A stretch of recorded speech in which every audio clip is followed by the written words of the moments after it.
So before I start, I just wanted to share this. Ta-da! New avatar! Look at it, I have so many emotions like joy and sadness and pain. Yeah, I wanted to refresh the look a little bit. I've been meaning to do it for a while. So anyways, let's continue with the Hazbin Hotel review. Last year, I made a Season 1 Hazbin Hotel review, and I figured since I just finished Hazbin Season 2, why not add to the internet's many opinions of the show. The overall verdict is that I like this season a lot more than the previous one. I still have my gripes about this season, but overall I found it more entertaining. I would say like 70% of it is because I like the songs more this season than the previous season, which contradicts what I felt previously, but we'll get more into that later. This review is gonna go more into the writing of the story rather than the character designs and all that. I think enough has been said about the designs already, so here are my 2 cents, my hat in the ring, my IMO of Hazbin Hotel. Spoilers obviously. Be one with Yuri. I think something people complained about in the first season was that Vaggie and Charlie's relationship kind of took a backseat and wasn't really the most prevalent. It was also kind of contributing to the issue of perfectly good Yuri being overlooked by super uncanon yaoi. Not that liking any of those ships is bad, but it is kind of low-key an issue, I guess, in shipping culture. Anyways, I appreciate that they made their relationship more upfront and center, even if it felt a little bit forced, I'm gonna be real. But the gripe I have is that I just think it was poorly portrayed. So their whole arc was that Charlie was trying to prove that Penchas was in heaven. She keeps trying to tell it to the masses, but she also does it in like the worst way possible by talking to Vox, the literal media overlord, who has been consistently misconstruing and misrepresenting her this whole time, and Vaggie, while trying to support her, is also against her idea. I appreciate this sort of conflict building, but it felt kind of off, like at least in my first watch. I didn't really feel the impact of it because it felt like Vaggie had almost zero resistance to it. Like in episodes 4 and 5, she kind of just goes like, oh, you can do whatever you want, that's okay. Like that's the vibe I got. And I feel like that's why in episode 6, when they end up making it up to each other, it just felt like a huge nothing burger. Like genuinely, I liked the song they sang in the tent, but at the end of the day, the Yuri just felt so unearned. From my first watch, it just felt like there was not enough reaction between Charlie and Vaggie for me to understand how strongly they would feel about the situation. And when I first watched this, I made the comparison, and I can't believe I'm saying this, but to Trolls 2, because hear me out please. In Trolls 2, the main character, Princess Poppy, her whole thing was that she was gonna try and stop the antagonist, Queen Barb, from basically colonizing every other troll species, and the whole time, her friends Branch and James Corden were basically telling her, this is a really bad idea, but we're gonna go with you anyway. Like, no matter how much they told her it was a bad idea, she just kept insisting on working towards it anyway and not listening to her friends. And then it came in 2 breaking points when James Corden was like, fuck you, I'm leaving. You promised that you keep- hold on, let me be British. Excuse me. Fuck you, I'm leaving because you promised me that you'd keep me safe. And the second breaking point was Branch being like, hey, everyone has told you that they don't agree with you and you're not listening to anyone. And even though I agree with everyone else that what you're doing is a bad idea, I still supported you. But this is taking it too far and I'm gonna leave. Or, well, I mean, like, I don't think he actually left, he kind of got kidnapped technically, but that's besides the point. I don't mean to strongly compare these 2 very different films. That's really not that fair. But this is more to point out that what made Trolls 2 more impactful is that we got to see everyone's reactions to Poppy's motives fairly frequently, whether they actively supported her or not, and whether or not they agreed with her. In Hazbin Hotel, we did get to see Vaggie not liking Charlie's idea, specifically in episode 3, but really she just kind of dips after that and doesn't really do anything for the entirety of that episode, up until the very end where she swoops in and saves Angel and Husk from getting run over by a train. And in the following episodes, she's not continuously being like, hey, this is a really bad idea, like you're doing the same thing as before and I don't think you should do it. She really just went like, oh babe, that's so cute that you're trying to do this, oh, you just keep going at it. It helps the audience to see how other characters react to situations. Not saying that we as an audience can't form an opinion on things, but when we see how characters feel in these situations, it feels much more impactful to us so that we know how to feel.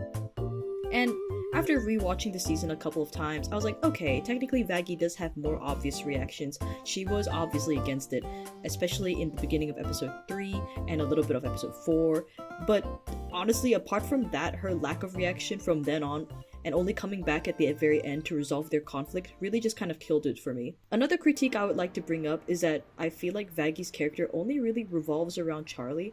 She is one of 2 fallen angel characters, by the way, the other one being Lucifer, and we never really get anything that could be developed into something more entertaining or interesting. Maybe there'll be potential for it in a future season, but as far as we've seen, she never really develops as a character after being abandoned by Heaven, and she really almost immediately gets sent straight to the role of Charlie's girlfriend. So I hope that we get to see more character building around her outside of her being a supportive partner, because I thought that it would have been cool if there was some interaction between Vaggie and Lucifer, because they are both fallen angels and they both care about Charlie, and I thought maybe there would be some sort of interesting interaction from there. But all we really get was just Vaggie telling Charlie's dad to fuck Vox up, I guess. But, you know, here's to hope there will be something to come out of it in the next 2 seasons. Speaking of Charlie's dad, I'm gonna talk about useless. Lucifer's sole purpose for existing in this season was just to be the battery for Vox's supergun at the very end of the episode. Like, I genuinely, what the fuck does he bring to the table? And it frustrates me because Lucifer, I feel like his character is kind of a bit of a wasted potential. Like, before he was revealed in season 1, you kind of get this sense of like mysterious aura, like, oh, it's Charlie's dad, he's the king of hell, he's gonna be maybe some sort of like powerful, smart, all-knowing character, or at the very least powerful. And in actuality, he's kind of just like this eccentric guy who's obsessed with ducks and is a bad and awkward dad, and also misses his wife. I can respect that, like the contrast of expectations, but genuinely, what the fuck does bro do? I can understand his apathy and lack of motivation is because in hell, in spite of being king, this is also his punishment, to be surrounded by the sinners of earth. But in terms of the story, I feel like he really doesn't serve much purpose. We honestly could have taken away the scene where Vaggie encourages him to threaten Vox, and nothing much would have changed. Like, on God, we could have taken away every single one of his scenes except for the ones like the last 2 episodes, and it would have been the same result, I'm gonna be real. And at least in season 1, there was a bit of a fun conflict between him and Alastor fighting for Charlie's appreciation and attention, but really, in season 2, he just became like an unwilling weapon battery. And maybe it's just me, I guess, but his goofiness doesn't come off as interesting or charming to me at all. If anything, it comes off as really corny to me. I don't know. I guess it's just a bit frustrating because I feel like there was a lot of potential for Lucifer's character, but in the end, it kind of just doesn't go anywhere. Maybe in the show's defense, when you're limited to 8 episodes, you really can't do much of anything, but Lucifer is not a new character. He's already been introduced and established, and I feel like with 8 episodes, you could have done a lot more with him, but I digress. Anyways, speaking of useless characters, let's talk about Abel. Abel's another example of a character who literally is just there for no fucking reason. I'm like, honestly, all he did was show up, get a job via nepotism and a dead dad, and do honest to god nothing until the very end where he sang a song for like a little bit. I thought his part of the finale song was kind of unnecessary. It was just kind of like a little quick arc for him to finally take a stand, which is, I guess, kind of a cool arc, but at the same time, his whole character was just like a complete nothing burger. He really didn't have to be introduced at all. If anything, Abel could have just not been a character, and that whole thing should have just been Lut's arc, where she could just take over the leader of the exterminators, and her whole arc could have been like, oh, okay, wait, actually, maybe sinners deserve redemption, redemption is possible, I should respect that. Or she should just straight up double down and just be like a more revenge-driven character. And honestly, I think the whole reason why Abel even had a tiny little bit of song in the finale is because his voice actor, if you didn't know already, is the Fallout Boy. And you know what? Like, if I got the Fallout Boy to voice on my show, he better be singing at least one goddamn song. Like, I think he only sang backup for like a couple other songs, so he has to have at least one solo, I guess. Another character I felt that was kind of lost this season was Baxter. I felt like the whole point of his character was just to be kind of a stand-in as a possible spy. And he kind of is like a half stand-in for Pentious anyway, so you could have suspected him to be another spy, just like how Pentious was in season 1. And also, he is just straight up a Vox Tech employee, so out of all the characters, he was most likely to have been a spy. I think the purpose of that is to draw our attention away from Angel, who actually ended up being the spy, which is a smart play, but it didn't even occur to me that Baxter could have been a spy, because no one in the show gave a fuck or really raise that as the question. He was just living in the hotel and he was just a Vox Tech employee, and whether or not the characters knew that, they really just let him be. And this is kind of a callback to the critique I had with Charlie and Vaggie. If the literal characters of the show aren't worried, then why should I be worried? You know? And because of this treatment, he kind of just slipped into the background for me. I thought there would be much more exploration of his character because he's a new member of the cast, but the show even points it out as a joke. He really is just a stand-in for Pentious. And the one scene where he had the most screen time, it was just him talking about his history with Pentious. Also, I feel like the reason for him switching sides in the finale was really oversimplified. Like, he just decides to help the hotel because Vaggie is good at her job. It's like, I thought that was just kind of lame, and it was very, like, unexplored. They really just needed like a huge nerd hacker to do the mainframe bullshit. And while throughout the show, I did get the impression that he was not very loyal to Vox or the hotel, I could not see what the hotel could have possibly offered him that was better than Vox or Vox Tech, and you can't just say friendship. Like, there was no. I can respect the show was prioritizing other unexplored characters over him, but it just felt like a complete waste of potential, especially if you were going to introduce him as a new character. I felt like that at least has some significance. But let's not give up hope for these guys. They'll probably be more expanded on in future seasons, I hope. That would be pretty great. Maybe they just had to introduce these characters now so that introducing them in the new season wouldn't be as hectic. This season was basically just Charlie getting rage baited by Vox for maybe like 5 episodes straight, and then they saved the whole of hell with the power of friendship. That's it. Like, honestly, it wasn't even rage bait. Charlie just flopped out of the water and right into Vox's hands. And I feel so bad for Charlie because she's the main character of the show, and it's so hard to like her because apart from her overwhelming optimism, it's so difficult to support her as a character because she's just making all these terrible, horrible decisions. I'm not saying that a character can't make bad decisions, but I honestly thought that she might have like some capacity for intelligence to be like, oh, this might not be a good idea. I don't know. Maybe that's just the intention of her writing, that she's just not a critical thinker, and maybe I'm just being too harsh, thinking like, if I was in her shoes, I think I would do better. But that's, I don't know. And I made the comparison of her to being like a shonen anime protagonist whose whole thing is that like, oh, he's kind of stupid but pure of heart and he will kick your ass, and how she's like that but a failure. Do you like this emote? Please say yes, I worked really hard on it. But I'm gonna be real, I don't know. Maybe I'm not media literate enough to make that a compelling argument, or for that to even make sense, or, you know, or maybe I'm just sexist. Comment down below if I'm just an asshole. Get me closer to finishing the influencer checklist. Next up is an apology video. The one decent part of writing that I really liked throughout the whole show was the V's versus Alastor conflict. Well, I guess more specifically, Vox versus Alastor. I enjoyed watching Alastor play the long game of trying to break his deal with Rosie and then making use of his deals with Vox and Charlie. And I really liked how behind the scenes he was just kind of, in a sense, rage-baiting Vox to undervaluing his closest allies.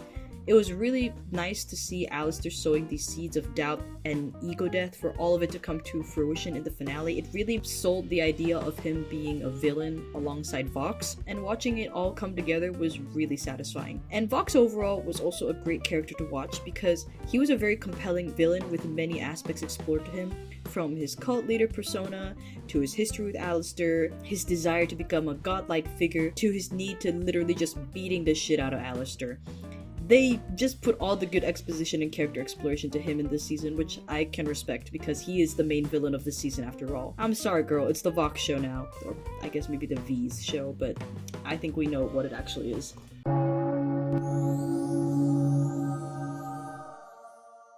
I think one thing I would love to be explored in the next season would be how the heavenborn and hellborn view the life of sinners and winners and the process of redemption.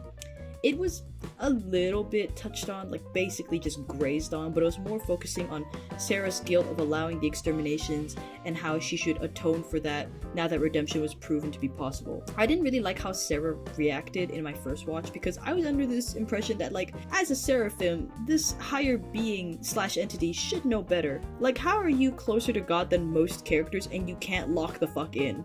Like, be so fucking for real. But after a couple of rewatches, I'm sorry guys, I'm such an empath. I started sympathizing with her a little bit more. Sarah's confession, the song, really put things more into perspective, so that was pretty nice. I also really like that song. One thing that I didn't like though was when Penchas tries to help Sarah by explaining that the reason why sinners act the way they do and commit sin is because they're scared, which is like a less compelling version of the Good Place reason for why people do acts of evil.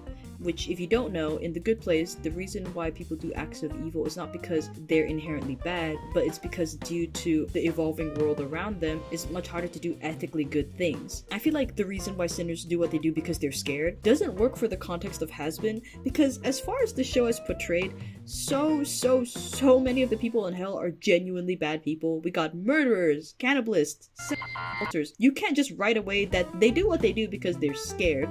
What the fuck are they scared of? They're selfish, demanding, prideful, and greedy. And one of my notes at the start of my first watch of season 2 was that I just want an episode where some person in hell is just like there for like, I don't know, tax fraud or something, because the portrayal of almost every side character or NPC in hell is just some murderous crazy bastard, and it's kind of hard for me to believe that they're scared of anything. And maybe there's like a genuinely good percentage of people in hell who are there because of like C-tier crimes, but the show's failure to portray that kind of makes Penchas' argument really ass.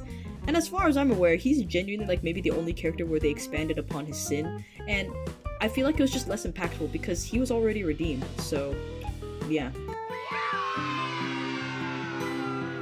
I think one of the contributing factors of why I like this season a lot more than the previous one is because I just liked the music a lot more this time. In the previous season, I had my gripes about the songs. I mean, in my defense, I didn't know the show was going to be a musical, and I also felt like the songs just kind of came out of nowhere.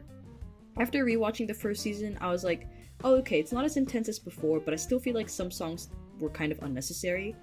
I felt like the music in this season was much stronger. I mean, we got songs like Vox Populi, we got like Love in a Bottle, Losing Streak, all that. I honestly, overall, I just like the songs a lot more. And I also felt like the songs were actually used in an impactful way in scenes, and they just weren't like there to reach some sort of song quota or because they couldn't figure out how to write something to happen in that scene. There are some songs that I do have a bit of a gripe with. For example, Gravity, which is Lute's one song. Honest to God, that is a really good song. I really liked it. But I'm just disappointed that it really didn't go anywhere. It was such a cool song to build up Lute's revenge and her hatred for the sinners of hell. But in the end, it did not go anywhere. She really just had like that one cool song and then backseated for the rest of the season. And that's kind of sad. And it also feels like, what was the purpose of that song if it wasn't going to come back later to bite us back? I mean, I guess we got a cool song, but yeah, it just felt like wasted potential. One last thing I liked about the songs this season is that while not all of Vox's songs, some of them were reprises, and that was a smart play on how his character is always reliant on others for success. What is bro yapping about? Okay, now comes my favorite part, where I just get to talk about whatever I want about the show that doesn't really fit into any category. This time, I am literally just going to be reading my live Discord messages I was sending to my friends on our Discord server as I was watching this, because it was like me half taking notes and me venting about the show. Okay, so that song that everyone hated for the show for like 2 weeks, not that bad. I'm gonna be real, I don't know why people hated on it. Like, so sorry to that song, but I think people just didn't like it because it had a weird harmony. Honestly, it was a little weird, but it was a bit unconventional, but not bad. There's this fucking NPC guy whose whole bit is that he killed his fucking wife. Leave me alone! This bit died like the moment he said it. Please! I am taking an hour to watch this episode because I keep taking mental health TikTok breaks. Okay, I just finished the first episode. I'm gonna play Valor right now. I've never seen someone this sad to be in literal paradise. Bro, why is Adam all in the head? You know what? I'd be mad too if I lose my promotion to nepotism, you know? And you know what? I respect women's rights and wrongs. Unrelated, but did Bluey really appear in South Park? That's how long ago I watched the season and now I'm making the video. Damn, this TV guy wants Alastor's cookies damn bad. I'll forever be impressed of a voice actor who can do a voice and sing in that voice too. And this is very specifically talking about Serpentious when he sings like any of his songs. I'm like, that's crazy. Making use of Nifty's VA being Japanese very well. Charlie's very annoying, but I relate to her because I also get rage baited very easily. I should have made a segment talking about the animation and glazing it, but the animation for all of this was like amazing. Especially the action scenes, it's so impressive to see it like take form. It's so good. Like the skill you have to animate that smoothly is like so admirable. I wish I could animate like that. I want to be able to animate like that. That's just awesome. I was in a class with one of my animation teachers, and we were talking about Hazbin Hotel, and I was like, yeah, I've just finished watching the second season, and like, I figured with a show that complex, surely they have to have maybe at least one or two, surely they must have had some of the simpler scenes rigged, right? And he straight up went like, no, none of that, no, it's all 2D, it's all hand-drawn, there are no rigs at all. And that, dude, oh my god, I think I would like shit my pants. So yeah, very cool. I love animation. Why the fuck are his nipples square? Why is he in the cuck chair? He want that cookie bad, but why does he look like the actually emoji? Dude, I thought he was a fucking cult leader. Why is he like going like, but senpai, I like the regretful cultural appropriation. It made me laugh. You've literally killed people, man. Man, I can't wait for one of these angels to die this episode because Charlie is so fucking stupid. This is a response from my friend. I love watching YouTube and having your notifications pop up on the side being like, Alastor's in the fucking cuck chair. Well, he want that cookie bad. Also, Charlie's a dumb bitch. I'm gonna be real, Vox is so right. Like, why would you try to apologize for genocide with literal gift baskets? And at this point, I'm like crashing out, and I go like, is this Vivsy Pop's intention? The characters who just have a lack of understanding of humanity just do a terrible and horrible stupid job at their job because they don't understand what it's like on Earth? Is this smart writing, or is she just going with the flow portraying these characters as fucking morons? Oh my god, dude, it's Charlie from, it's Charlie for Smiling Friends. R.I.P. Husk, you would have loved Kakegurui. Angel can't go to heaven because his drag is too swag. Like, I'm gonna be like, dude, Drag Race standards, he is singing a whole song while dancing and doing like all these like very, albeit simple but still stunts, cinched and tucked live. Crazy work. I mean, to be fair, he's pretty skinny, so I don't think the cinching would have like killed him, but he's still tucked. That's crazy. Also, me saying Blake Roman like you're so crazy, for context, he's Angel's voice actor, and he's a great casting for Angel because are you like, you're telling me he can do a 1940s New York twink mafia member voice? Hell yeah. That's a sentence I never thought I would think of saying, but I thunk it and I said it. Okay, the Yuri is very Yuri, but Charlie's shitty arc is not convincing me, so this Yuri is like lamer than it should be. I'm sorry, Yuri Nation. Why are they singing? I didn't expect that plot twist or anything, or to have like an emotion behind it. Oh my god, damn. Bro, Vox human reveal, whoa. Oh my god, he has heterochromia. I didn't know he was scared of straight people. I can't believe a literal TV drops on his head and that's how he fucking dies. This shit is so fucking stupid. But you know what? 13-year-old me would have been like, whoa, that's so cool.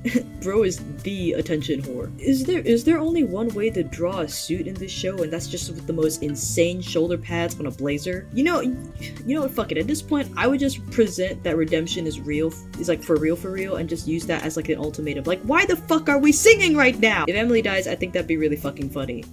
I regret saying this later. Oh my god, they're doing the thing that I said they should be doing 10 fucking minutes ago. What the fuck? Don't sing. Okay, damn. What the hell? How did they establish that Angel was really mind controlled? Goddamn. If Husk and Angle I wrote Angle. If Husk and Angle make out, it would have been worth watching all of this bullshit. Oh, their outfits are low-key kinda cute. I like this. Did we all know that Vaggie is an angel now, or am I fucking stupid? I was actually fucking stupid because I had completely forgotten that Angel was Vox's spy, and I guess because he was his spy, he learned that Vaggie is a fallen angel as well. I can't believe you can manually mute Vox. Okay, I giggle, I chuckle. If Nifty dies, I genuinely might actually be a bit sad. Okay, Sonic the Hedgehog. Bro is playing the long game of this one. I'm kind of impressed. But I like derogatory how all the main characters who are sinners are all American except for 2 British people and 1 Australian, as far as I'm aware. No one commits crimes and atrocities like an American. If Emily dies, it would be really fucking— Wait, I take it back! What is this magic bullshit? I hate this Nepo baby, but he is a damn good singer. this at this point, I didn't know that this was the fucking Fallout Boy. What is this magic bullshit? It's the power of fucking friendship, I guess! Also, I like how in this scene, it basically just confirms that Nifty is at the very least an ex-overlord, because when they're basically trying to stop that fucking laser from exploding by doing what they did in Steven Universe with the cluster, like bubbling it and containing it, all of the overlords are using their magic, which I guess only overlords have, and they use their magic to like stop the weapon, and Nifty is just fucking using magic too. So that would like suggest / prove the theory that Nifty was also an ex-overlord, which was, I guess, great to know. Nice confirmation. I can't believe you can rip Vox's head off and it still won't kill him. This shit's so fucking stupid. Damn, this is a sad day for Husker Dust fans. Fuck this 2-minute ad. Okay, I finished the fucking show. Honestly, at the end of the day, I had a good time watching it. I have my gripes about the show, but I've spent like this entire video explaining the things that I don't like about the show. But I'll give it where credit's due. I honestly had a great time watching the show. Animation-wise, it is such like an amazing feat, and I loved watching it. And honestly, the show made me giggle and chuckle, you know? I thought some shit was pretty funny. Would I recommend it? Honestly, like, if you've already watched the first season, you might as well just watch the second one. I'm gonna be real. It was a fun watch. Anyways, thanks for watching the video. Thank you for your patience for people who were like, hey, are you uploading videos or did you like disappear off the face of the earth? I did, because I'm about to graduate this year. I finally finished my animation degree, and yeah, so I basically took some time off doing YouTube stuff because I was just doing uni stuff to try and finish uni and, well, you know, graduate. So, first video back after months of animating. So, thank you so much for watching. Like and subscribe. That'd be so silly and cool and goated of you. Bye bye!